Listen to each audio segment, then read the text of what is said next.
Welcome back, everybody. To the best podcast you've ever heard in your entire life. In my house. In the house of Cleet. I want to give out the city or the zip code, but that's dumb. This is currently recording at this address at this time. Here's my social security number. Well, hopefully you all had a happy 4th. I know I did. Even though that our whole neighborhood was completely illegal with fireworks, people just didn't care. Oh, We yeah? had fireworks going everywhere. Big illegal ones. It Shooting was awesome. them in the mountains, pointing out dry bushes. Yeah, like, what's the driest spot that we could shoot this bottle rocket into? That'd be so funny if it started a fire. Let's just start the whole mountain on fire, because that's fun. America. Yeah. Well, we have a new beer, and I'm kind of concerned with this beer because it looks like it's been sitting in the sun for like a long time. Yeah, there's definitely some sun age. It's from Uinta Brewing Company. It's called Ghosts of Seago. And I thought it was a cool bottle. That's why I bought it. But I was telling Cleet before we started going, the alcohol content piece is missing. It's like been scratched off on both bottles. Same spot. Yeah. I think my theory is right. It's a low-gravity beer. Probably. So it's got to be old, because we changed our law like a year ago to So it's have regular beers here. What's 3.5%? 4.5%? It's 4% ABV was the old weighting we used to have here. Now it's like 5.5. Well, okay, so it could be that it's an old one, so maybe it's 4%, or maybe they shipped it to Utah before the law changed and it's like a 20% and they had to hide it. I'd be able to tell if it's 20%. Get some more hairs on my face. Now, you need some more hairs on your face. Every time I come over, your beard's smaller and smaller. So we're starting up a new series, I guess you could call it, right? Cleet, what's the topic of this series we're running? So we're starting a new series, 411 Disappearances. So for those that may not know what a 411 disappearance is, Cleet, why don't you shed some light on that? Well, it's just disappearance within like the woods under mysterious circumstances where they either find or don't find a missing person.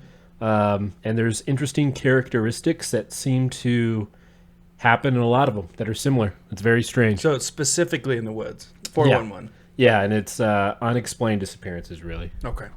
So you're going to be talking about one specific 411 case. And in this series, we'll talk about different cases. But while you're doing that, I'm going to be talking about some individual shorter stories that people have shared online about their encounters in the woods and in the wilderness, I guess you could say. It's not always the woods, but...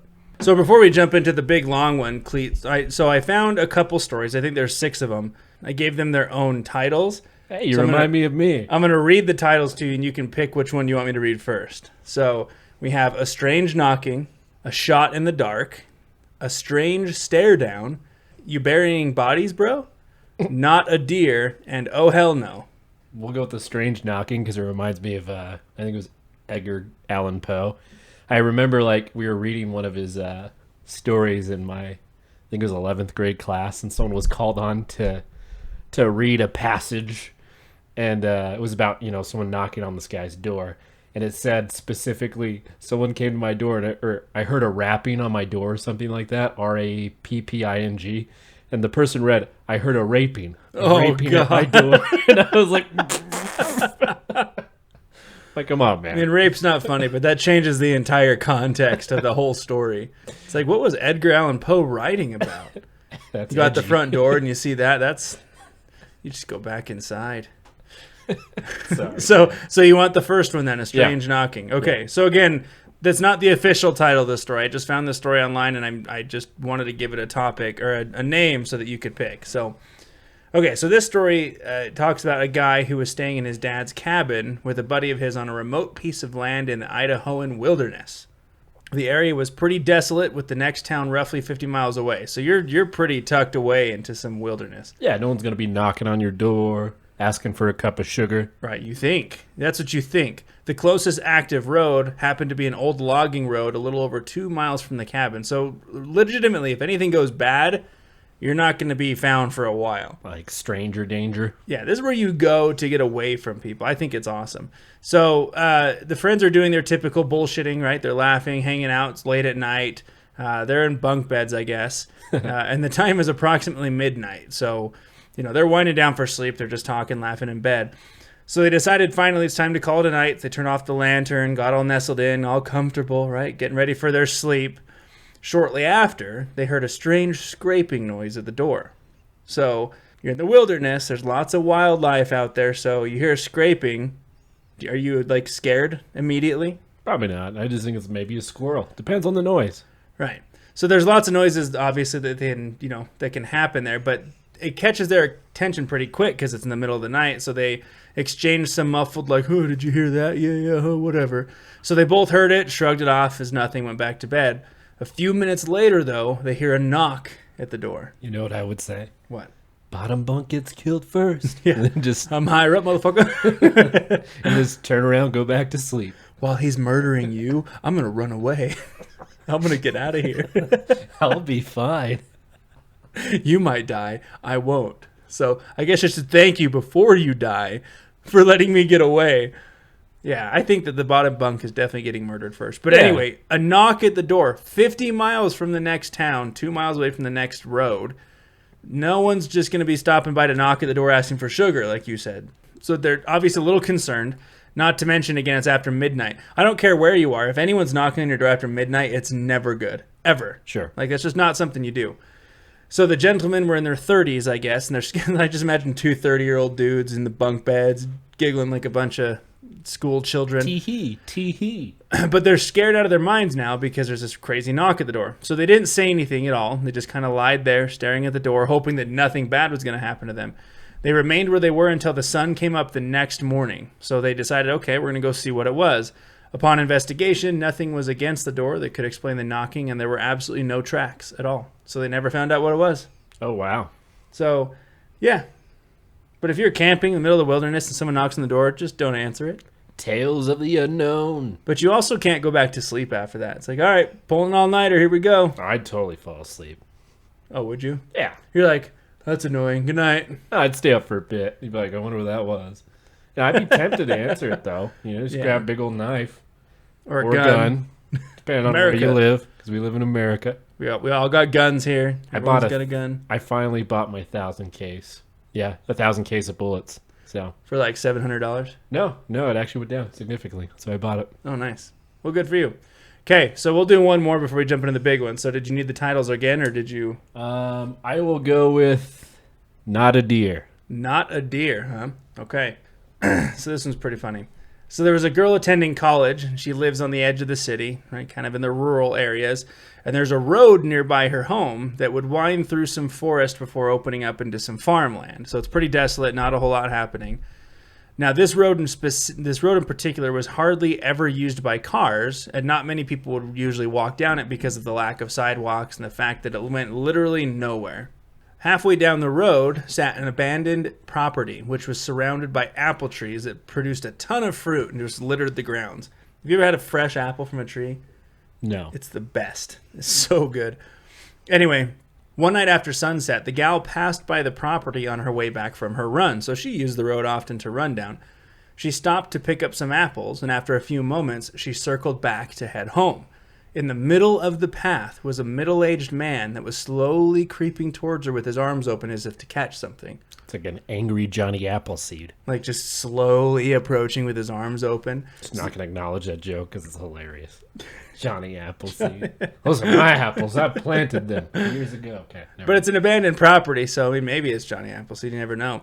But obviously the girl freaks out. She starts screaming, fearing for her life. She's alone with this creep that's just trying to grab her. So she starts hucking these apples at him, flinging her arms in defense, trying to get him away. The man immediately apologized, saying that he didn't mean to frighten her and that he thought she was a deer. So then he slowly creeped back up into the road out of sight. I thought you were a deer, honey. Like, I had my gun aimed right at you. Can you imagine, like, oh, sorry, you're not a deer, and then he just, like, slowly creeps back into the bushes. Just smile. It's doesn't like, break eye contact. The fuck? Do you know what a deer looks like, sir? I wonder if she looks like a deer. And we'll come back to a couple more, but let's jump into the main event. The first 401 disappearance we're going to cover for the series is the disappearance of Haley Zega. Haley Zega. Yeah. In 2001, Haley was 6 years old and just starting kindergarten. Her grandparents are very outdoorsy and nature-oriented, and they were concerned that Haley was too much of a city kid. They decided to take her out on a hike in the Ozarks National Forest in mid-spring in an attempt for her to appreciate the natural beauty of this world. So, pretty interesting. It's like the typical, again, I know we say this a lot, but it's like the horror movie star, right? It's like the city girl that's being forced into the wilderness, and she's pouting, listening to her iPod, pissed off, and like, but it's so beautiful out here. Yeah, take a look. Nothing will ever hurt you here. Nothing. So this trail that they're going on is one of the most famous hikes in Arkansas. It's over at Hawksbill Crag and Whitaker Point because of its scenic beauty with the views on the bluffs overlooking the river. This hike is difficult and is only recommended for experienced hikers, as it is full of hills and thick trees and foliage. During this hike, Haley, being 6, wasn't appreciating the hike to its fullest. She got very tired and wanted to go home, which almost seems like a natural reaction of a 6-year-old. She's like, why the fuck are you making me hike? This is bull crap. You know, I was listening to her interview, and she was like saying, like, yeah, you know, I did appreciate the beauty of the forest, but, you know, me being 6, I just got cranky, you know? Like, okay, right. That makes sense. No 6-year-old appreciates hiking. There were already a few hours into their journey when she got upset and didn't want to walk anymore. It was around 4 p.m. with only a few more hours of daylight. They were next to a waterfall, but Haley could not access it, as being 6, you had to climb down a tree. The waterfall itself is flush on top of the trail, so you can see, you know, above it. But to really admire the beauty of it, you know, you'd have to climb down this tree. Right. So she's sitting there. She's already tired. She wants to climb down the tree. And her grandparents are just like, basically, no, like, you're going to hurt yourself. And so, like, this kind of just pissed her off. And she starts a temper tantrum. She sits on the rock overlooking the waterfall. And she's just like, I'm not going to move. Like, you have to pick me up. Oh, Jesus. Right? It's just like the worst possible thing for a parent. I'm not looking forward to this phase for happen. My son. Like, when he just... It's already annoying when they go, like, plank solid, and they're like, nope, and they dig their feet in. It's like, God, this is what we're doing? This is what we're doing now? I'm going to maximize as much as possible being a pain in the ass. Yeah. And then they just dead weight in your arms. You're like, oh. So, what would you do in the situation, Britton, as you are a parent and I am not? I'd just be like, all right, we're going back home. Or just sit on that rock forever. Okay. Hopefully the deers take you in. So you'd be like, all right, see ya. I mean, yeah, but you wouldn't really leave. Yeah. But it's just like a scare tactic. Like, all right, have fun. Yeah, it's going to get dark. Her Bears are just here. left her. No, I'm just kidding. Oh, my God. I was like, really? You're like, yeah, they just left. That's why they went missing. So, you know, think about the physique of the grandparents. Now, they probably could have picked her up. But, you know, the trail itself, as I was saying earlier, it's really steep and it's narrow. And, like, the side of it is, like, on bluffs that are, like, overlooking. Right. Now, quick question.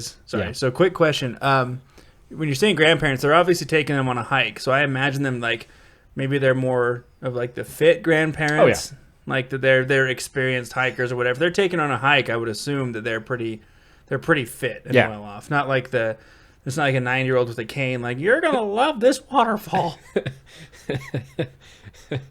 Okay, I can't. All right. So the grandparents do the game that I think we've all experienced, like you were saying, with stubborn kids. They just go, all right, well, we're going to go home. See you later, and kind of just walk a little bit out of view of her. Maybe hide behind a tree. Yeah. It reminds me of this, like, when I was a kid. Like, my parents used to do that all the time. I'd throw a temper tantrum. They'd be like, all right, see ya. And I would be like, no, I'm going to let them go. They're going to regret this. I'm like, oh, no, they're going to leave me. And I panic and I run towards them back to the car. You know, like every kid does that. Yep. So once Haley's grandparents were out of view, she did just that. She panics. She gets up. She's looking around. And she realizes she doesn't know where they went because, you know, maybe she wasn't looking because she was just trying to be upset. And the forest was so dense, like, in this area, that if you walk a couple of feet into the woods, you're going to lose sight of people. Shit, so she's probably going to go the opposite direction. I have a feeling I know where this is going. Well, listening from her interviews, it was like she wasn't sure where the trail was, but she saw something that looked like a trail. Right. And she believed in her 6-year-old brain that this trail was going to, like, wrap around and meet back where the trail was, and she's going to run back into her grandparents. So she's like, okay, I'm going to go on this trail. So in retrospect, she was saying this is probably like a deer path or a game trail, and it just led basically into the middle of the woods. And with her following this, she immediately became lost. Now again, this place is extremely remote and sparsely populated, and it's her first experience in the woods. I will say one thing. If you get lost in the woods, the most important thing for you to do is stay where you were last seen, right? Most people, the reason why they end up, like, you know, not having great circumstances or being lost longer in the woods is because they just keep walking in a random direction. Right.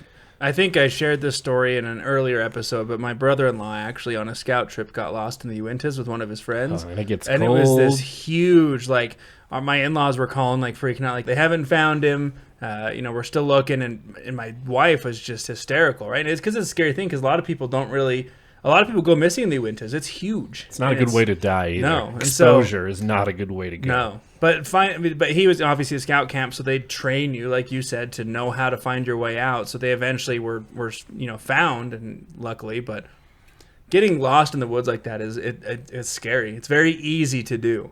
Yeah.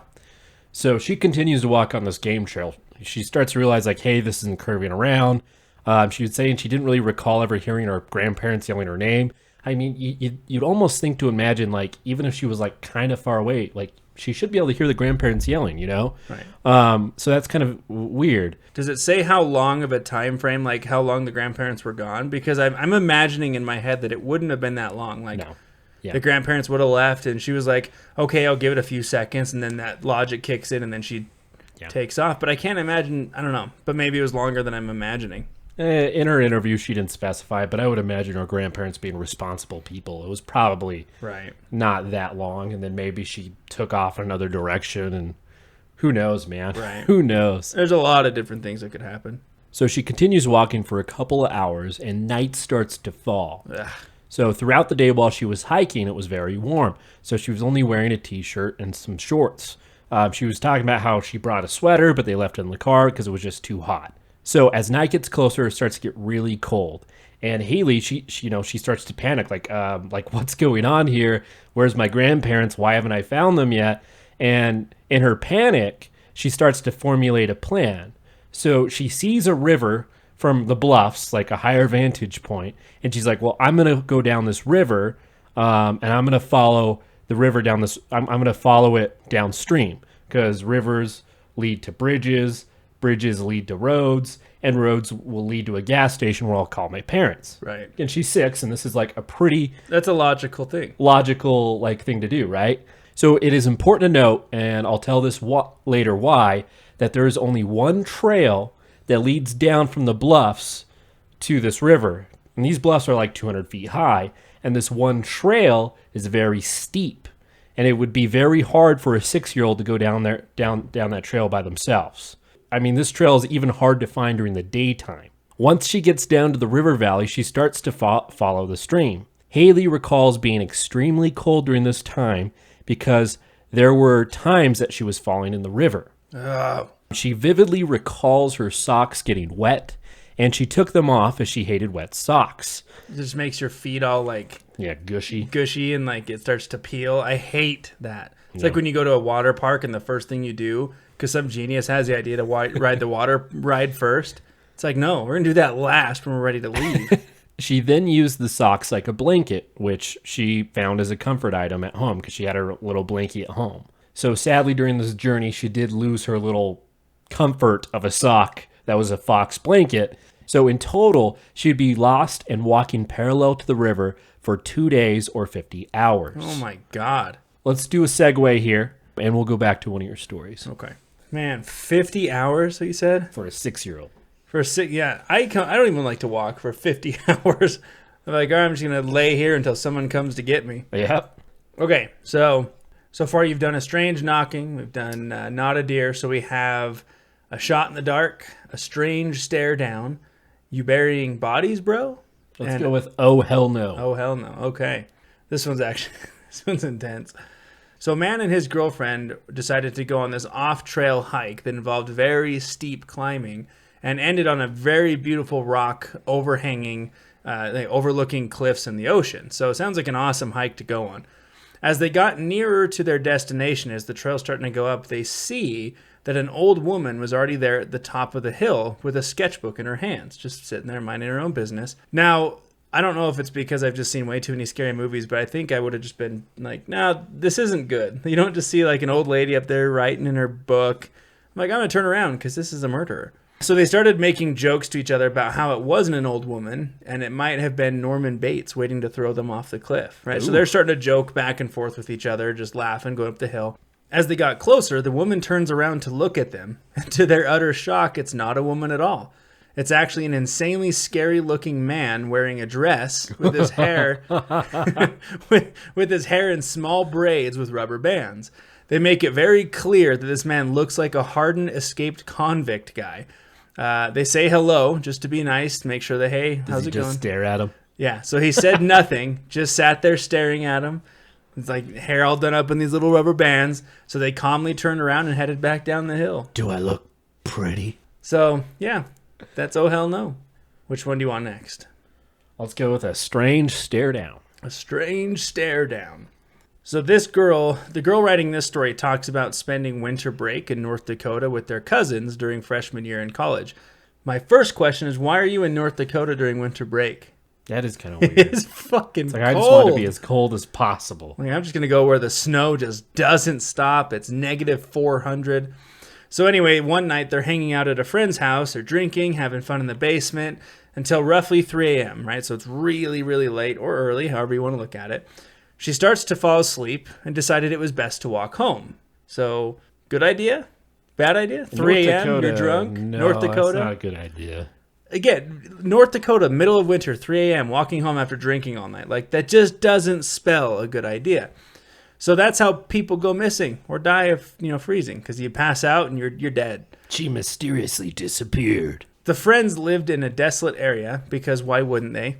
However, the houses weren't too far apart. The moon was shining bright, so there was plenty of visibility off all the fallen snow. So I guess it's pretty light out. So the path that they would often use went straight behind the house into a wooded area into some open land. As she was shuffling through the snow, doing like her drunken stumble, head dangling down. Singing songs. Right. 99 bottles of beer on the wall. 99 bottles of beer. I'm fucking cold, ready to be home. I might die tonight. Patting that shit. It's going to Spotify. So anyway, she decides to look up. She just gets this feeling, like, that feeling you're being watched. Yeah. So she looks up and to her left, and approximately 75 feet away, there was another figure walking in the opposite direction. The stranger didn't notice her until a few seconds later, but when he did, he immediately jerked upright as if he was being startled, like he didn't know that she was there. So the girl, out of discomfort, she just laughs out loud, probably because she's panicked and shocked. So she gives this guy a little wave, like, hey, sorry. He just stood there staring at her, didn't say a word. Right? He's just staring like, what do you want? Several seconds passed as they stared at each other in complete silence. The stranger had a full-faced ski mask on and was really tall. Other than that, there's really no discerning, characteristics because the mask is covering everything. Time continues to pass in absolute silence as this stare down continues. So 3 a.m. in the middle of the woods on a snowy night, staring down this guy in a ski mask, not good. Suddenly she got a super bad feeling and a voice in her head telling her to get the fuck out of there right now. She turned and walked away quickly. So being a little drunk, a little high, very paranoid, she starts to envision this man chasing her through the woods with an axe. So she starts to get really paranoid and scared. So out of nowhere, she starts sprinting and just screaming at the top of her lungs all the way through the woods to her cousin's place. But then she started to have this thought of, oh, the man can follow my foot tracks back home and kill me in my sleep. But she made it back safely, and that's the end of the story. Wow. I just imagine they're going to say, do you want to build a snowman? Pulls out a knife or something. Do you want to build a snowman? All right, so let's go back to Haley here. So it's still the first night. Again, we kind of talked about how she's following the river downstream, try to find civilization, and she's falling into the river. Now, why is she falling into the river? So while she is walking down the river, she's seeing helicopters flying around. They got their spotlights out, and they're looking for Haley. She realizes this, hey, these people are probably looking for me, but I'm surrounded by trees. It's just so dense that you can't see. She can see them, but they can't see her. Right. So her idea is she looks out and she sees a rock. This is the final plan, right? And she's trying to walk towards the rock to kind of break away from the forest and wave at the helicopters. And while she's doing that, she fell in, got up, finally gets to the rock. She's waving at him, and the helicopters don't see her, and they kind of fly off. And she's like, well, okay, well, I'm gonna spend the night on the rock, and hopefully maybe the helicopters will fly around, and they'll see me, and I'll get rescued. She's specifically talking about I don't know if I slept that night. It was just so much, and sleeping on a rock is uncomfortable. This is making me sad because 6 years old, she's alone in the woods, I just imagine her just like constantly falling into the stream. She's getting frustrated. She's probably all scraped up and she's cold and lonely. And God, that's making me sad. When you're a kid, you have a fanciful imagination, right? So she was saying like, I was just telling myself this is a dream. I'm going to wake up in my house and it's going to be warm. I'm going to see my family. I'll be happy. Unfortunately, it's not a dream. She wakes up, in the morning, she's still on the rock. Nobody's found her. On the second day, she still doesn't really understand the gravity of her situation. She gets off the rock, she gets back on the riverbank and just starts walking down again. She just keeps thinking like, what am I going to do here? And she's like, you know what? No matter what, I'm going to walk myself out of these woods. I'm just going to keep walking down the river. I'm going to eventually somehow find civilization. She kept seeing helicopters flying in the air. So she starts throwing sand in the air. She's shouting out her name and her parents' name and their phone numbers, just in the hope that maybe someone would see her or hear her and be able to get her like help. Which is like, when I heard that, I was like so sad because I could imagine myself doing that as a kid. Right. Because like we all had our parents' numbers memorized, right? Be like, hey, this is my parents' phone number. Like, give them a cell call. Phones existed. I don't know anyone's phone number anymore. I still remember my old number when I grew up. From a childhood, but like now, if I didn't have a phone and someone's like, who do you want to call? I'm like, I don't have any numbers. 911, I guess. It's the only number I know by heart. Yeah. So later in the day, the realization really starts to settle in. Just like, I don't know if I'm ever going to get out of these woods. She's cold and tired. She has to start taking breaks from walking and just take naps. It's just really hot. So she's like looking for shade. Maybe she's getting some sunburns. I'm not sure.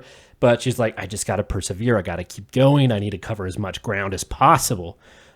She doesn't recall seeing any wildlife other than birds and a caterpillar, which she found. She picked him up and she gave him a name called White Spot, probably because it had a white spot on it, right? So at this time, there was a full search in effect. They've already covered a huge amount of ground in a grid trying to find her.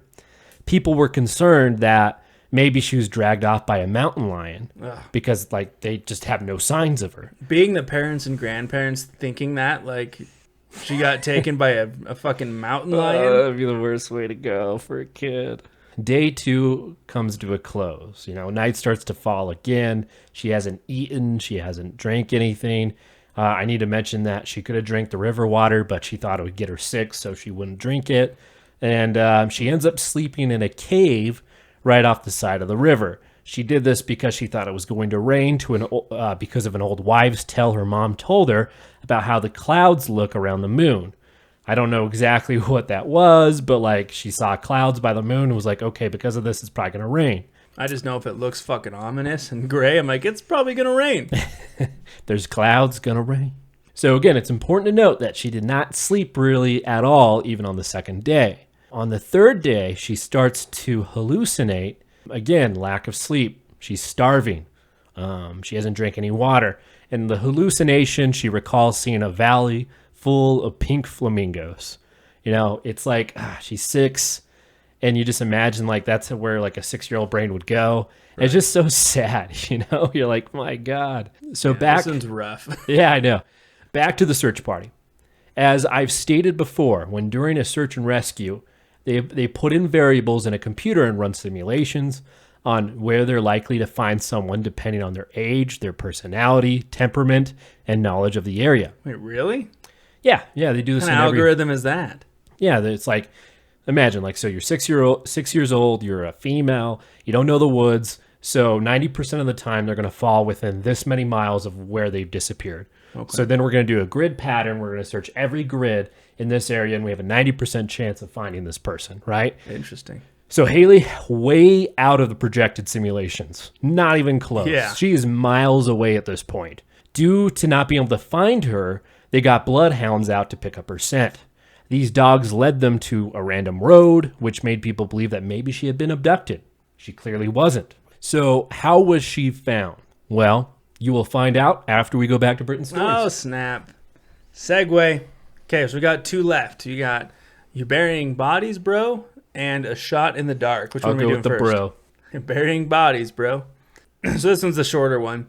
But they're 2 good friends, and they're exploring a new area, looking for a good place to hike. All these people just wanting to hike. It was only 6 p.m., but due to the dead of winter, it was pitch black outside. The friends were driving down a dead-end dirt road, hoping for a trailhead that they had heard about from some locals. The road was only 2 to 3 miles long, but seemed a lot longer due to the darkness. After finding nothing, they flip around, start heading back to the main road. About halfway back up the road, they see a man standing at the edge of the road in tattered clothes, covered in dirt and carrying a shovel. What's the first thing you think about? He killed somebody and buried him. Yeah, definitely.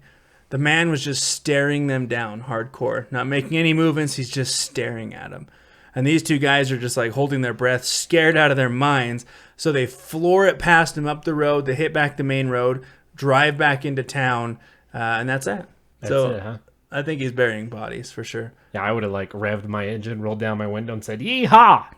I bet you would. You want a beer, bud? Want to ride back to town with us? No, I would have done that. I think you would have. No, I would have said, "Yeehaw!" and then I would have drove past him. Yeah, I wish a lot of these would explain something else. But, I mean, it's if they're really telling a tale, how often do you find out what happens when you see something like that? No fuckery this time.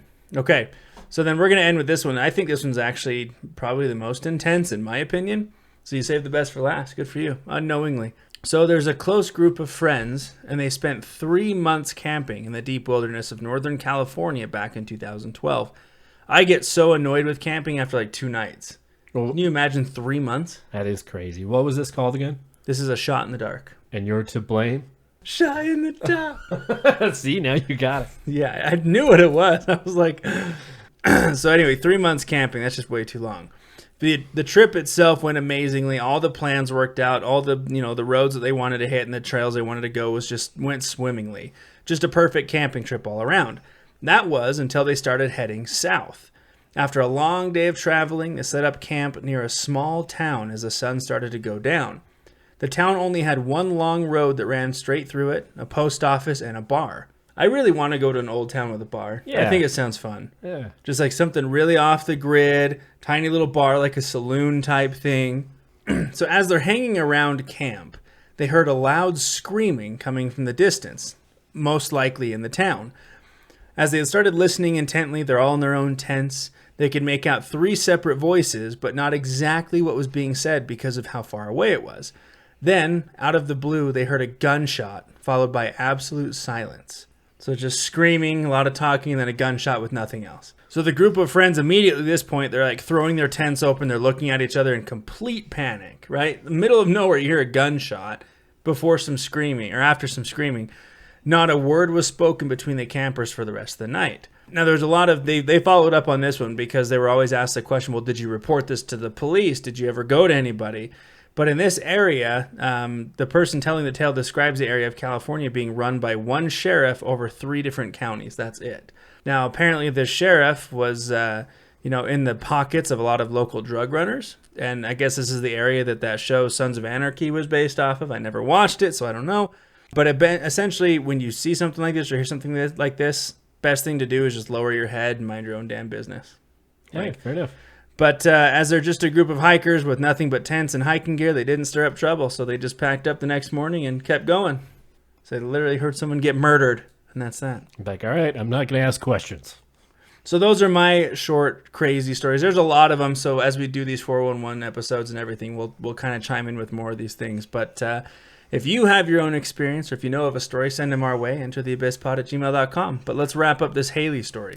All right. So again, how was she found? She's been outside for about 50 hours now, over 2 days. She's on the precipice of not making it. Let's go into it.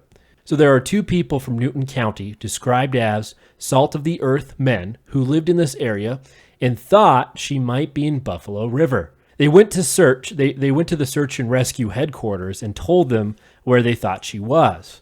But they dismissed it because their computer simulations, was saying like, no, that's way out of the projected area she should be. So instead of these 2 men just giving up, they decided to take it upon themselves to go searching for Haley. That's so frustrating. Like, look, we know the area. I think they're here. Nope, our algorithm says otherwise. Fuck off, guys. Yeah. Thanks, though. So again, this where they think she's at is in the middle of nowhere. So they have to get on some mules and they go out there and they start searching for her. So again, on day 3, this is when they spot Haley just by the river. They ask, "Hey, are you Haley?" And after confirmation, they give her some chocolate pudding and some Diet Coke. They put her on the mule and ended up taking her back to civilization. That was probably the best pudding and Coke she's ever had in her life. I was listening to the interview and she's like, "I hate Diet Coke, but in the moment, it was okay. Oh my I God. wanted it, Haley returns annually to where she disappeared, where she walked, to re-experience, where she was when she was 6. She still appreciates nature and cannot get enough of it. She does, however, take precautions and preps every time she goes out. The waterfall that she was looking at is now called Haley Falls. Wow. Yeah, and then After her? So I've told you this story, and I left out all the crazy shit. At least one very crazy variable, and we're actually going to go into it. I was going to say, why would you leave out all the good shit? Yeah. So here's the crazy part of the story. So Haley met someone the first minute she disappeared that she called her imaginary friend. Whoa. It's important to note that she never had an imaginary friend growing up before this or after this. However, she was approached by this person right when she got lost, the minute she lost view of her grandparents. What the hell? From Haley's point of view, this person's name was Alicia. She was younger than her, being 4, had a flashlight, had long black hair, and wore a red sweatshirt. For some reason, she knew that this wasn't a real person right off the bat. There was some type of indiscernible, ethereal aspect to this person. She also recalls that this thing appeared as this 4-year-old girl because it didn't want to scare her. This thing... it's a fucking Wendigo. Maybe. This thing also had an overwhelmingly calm presence. This thing would play games with her like patty cake and tell her stories of like fairy tales and would teach her songs. However, she doesn't recall any of them specifically. She remembers following her throughout this journey. Now, people think that maybe this was a delusion, but again, the thing is, she met Alicia right when she disappeared. And Haley even says that the pink flamingo delusion, like she knew that wasn't real, but Alicia seemed very different than that. Like she seemed very real. She recalls that this thing took her to this one trail that led her to that river. Again, this trail is hard to find in the daylight and it's very difficult to get down. She was saying like, "Hey, Alicia helped me walk down the steep trail to the river valley." Right. The fact that she found it is sketchy enough in itself. But now she's saying that I was led there by this thing. It helped her get down. Right. This thing slept next to her on the rock on her first night and in the cave the second night. Alicia was up and with her up until minutes upon her discovery of the 2 men on the mules. So what do you think about that? It's trippy. I don't know. I think the mind is such a fascinating thing. But I think that, obviously it might have been what she needed to get through it. So I don't know. Maybe it's like a coping mechanism.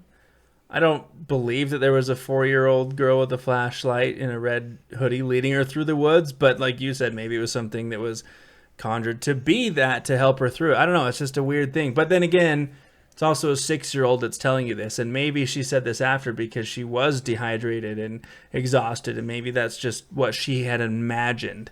Yeah. So there's been a lot of speculation on who exactly was Alicia. And, we'll go through a couple of theories. The first one is it could have been a ghost. There was a 4-year-old girl that went missing in the exact same spot 23 years prior named Alana, who had black hair and had died on those bluffs. So could of a ghost of a missing girl tried to help Haley navigate the woods towards safety? Maybe. Yeah. Another theory is kind of what you were talking about, and that's called the third man effect. The third man effect is a syndrome that refers to reported situations where an unseen presence, such as a spirit, provides comfort or support during traumatic experiences. There's a lot of historical context. One where someone experienced this would be Sir Ernest Shackleton in his 1919 book, South, where he described his belief that an incorporeal being joined him and 2 others during the final leg of their Antarctic journey. Shackleton wrote, During the long and racking march of 36 hours over the unmanned mountains and glaciers of South Georgia, it seemed to me often that there were 4, not 3. His admission resulted in other survivors of extreme hardship coming forward and sharing similar experiences. Jeez. It is true, for I am not Sir Ernest Shackleton. Another theory, kind of like what you're saying, is some type of shape-shifting, like being. In the 411 disappearances, it seems to target kids. Like something they're vulnerable. Can beckon them somehow. And there's other stories that we'll cover later, like a kid talking about like a wolf, like a man wolf that helped him through the woods for a while, or other creatures that are all different, but like could feasibly be the same entity. But yeah, I think that was like the weirdest part of that tale with Haley was like that weird imaginary friend. Right. I don't know. Gave me chills. You imagine just playing patty cake with I don't know, man. That was weird to me. Yeah. No, the whole thing is weird. I mean, I'm just glad that they found her, because I know that I don't know, I'm not even going to get a number, but I'm sure that for like every one that's found, there's hundreds that aren't. And it's very sad to think about that. Like you said, the 4-year-old didn't get found. The odds of her being found in that area were probably less than 1%. She says in her interview, like, how lucky she is. She's like, literally, the only reason why I got found is because 2 random people who didn't even know her took it upon themselves to say, hey, we think she's here. We're going to spend our own resources. We're going to go see if she's there. And because they took the initiative, she's still alive today. She's acting in New York, and she became that city girl that our grandparents always feared. Yeah. Well, I mean, it's just like, and not to mention these 2 individuals went to the search parties like, look, I think that they're here. We know this area very well. Only to be told, well, it doesn't fit within our mathematical equation, so later. So they hop on some mules on their own time and go find her. Like, I hope that search party was like, wow, okay. Sorry about it. But I wonder what they did with the algorithm after, because this is, like you said, it's completely off the charts. Like, she doesn't fit within that 6-year-old. Right. It's statistical probability. It says, like, 99% of search cases should be found in this specific area. She was just at 1%, probably. And that's why she lived. Wow. She was that 1%. She would have stayed in the same place. She would have been fine. That's what we should learn from this.